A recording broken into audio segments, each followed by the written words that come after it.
Sébastien Altasia, donc le chant, le rap, le slam, la comédie, ça donne quoi? Est-ce que vous avez suivi des cours? Ouais, j'ai participé à un sommière à Châteauroux. Dans quel programme? Comme petit comédien et acrobate. Acrobate. Vous avez également fait l'école du cirque, non?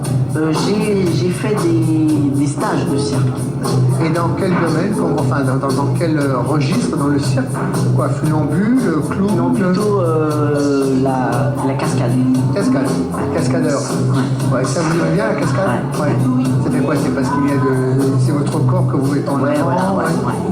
Qu'est-ce que vous détestez par exemple dans le domaine du cirque? Est-ce qu'il y a quelque chose que vous n'aimez pas? Non, Qu'est-ce que vous détestez par exemple dans la vie? Voilà. Qu'est-ce que vous détestez dans la vie? Aller au travail, vous aimez ou pas? oui, non. Au travail, non, parce que moi, ce que je voudrais faire, c'est réussir. Je sais pas comment expliquer. Mais en même temps, réussir, effectivement, vous avez envie de réussir, vous avez envie de percer, vous avez envie d'être connu, ça on l'a bien compris.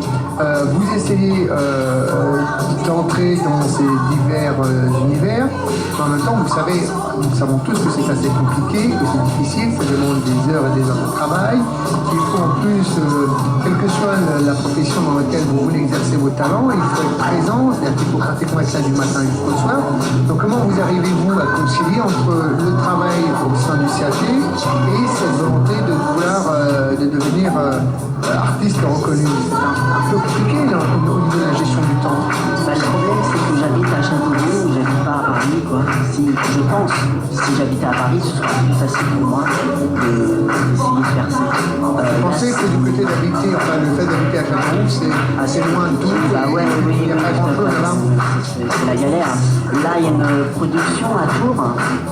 J'ai fait mon premier pas pour faire des castings à Tours. Donc, à Bourges aussi, il y a une production à Bourges, du cinéma. Donc, j'ai commencé à faire des castings. C'est difficile.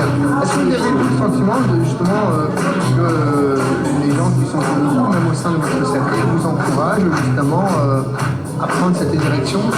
Non, pas vraiment. Ils m'aident, mais c'est pas leur domaine. C'est un peu compliqué. Je les suis un peu parce que je voudrais faire ça et puis c'est pas leur domaine. C'est un peu compliqué. Sébastien Altasia, nous allons un peu parler de ce que vous faites au sein du CAT. Vous faites quoi? Que faites-vous au sein de ce CAT? Quelles sont vos fonctions? Je travaille. Vous travaillez dans quoi? Vous faites quoi? Vous faites du travail manuel? C'est du collage? C'est quoi? Est-ce que vous travaillez pour le... Vous faites quoi concrètement quand vous êtes au CAT? Que faites-vous tous les jours du lundi au vendredi? Je travaille. D'accord. Le travail au niveau du CAT, c'est quelque chose qui... Est-ce que ça vous permet justement d'avoir quand même une orientation, un équilibre dans votre vie, le fait d'avoir tout ça, d'avoir quand même des journées organisées du lundi au vendredi, vous savez que vous allez travailler, etc. Est-ce que ça vous aide? Beaucoup, pour gagner un peu dessus. Oui, pour gagner un peu dessus, sinon, j'aurais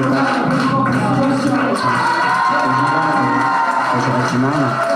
Mais sinon, il y a un projet que je change de CAT, il y a un CAT à Paris, le Régis s'appelle. C'est un CAT qui est au théâtre et j'attends une place.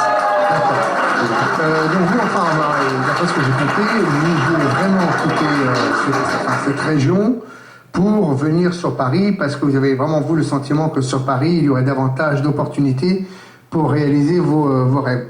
Comment ça se passe avec vos camarades du CAT? Vous vous entendez bien? Vous avez le sentiment que vous êtes différent des autres? Je suis différent des autres. Ouais. Et comment les autres vous perçoivent? Alors, est-ce qu'ils vous le disent sans arrêt? Ah, Sébastien, tu nous énerves, t'es différent, tu nous embêtes, ou des choses comme ça, non? Comment ça se passe? Oui, ils me disent souvent, je suis quelqu'un à part, même bizarre, comment dire, je dis pas les mêmes choses que les autres. Ouais. Il y en a très peu qui savent que je veux faire ça.